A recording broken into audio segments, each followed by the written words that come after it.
ప్రపంచ మానవులరా, ఇది మీ అనుభవమే.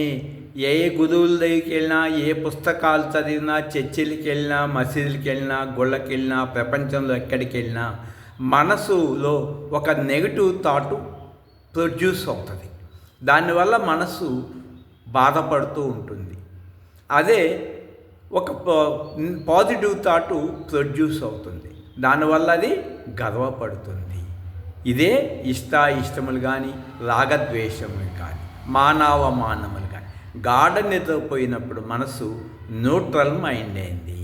అక్కడ నిన్ను బాధ పెట్టేది ప్రపంచము లేదు, అక్కడ నిన్ను బాధ పెట్టే మనసు లేదు.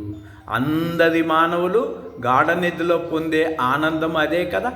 అటువంటి ఆనందాన్ని ఎవరైనా వదులుకుంటారో చెప్పండి? అలా వదులుకునేవాళ్ళు అవివేకి, అదే ఆనందాన్ని కంటిన్యూ పొందేవాడు వివేకి.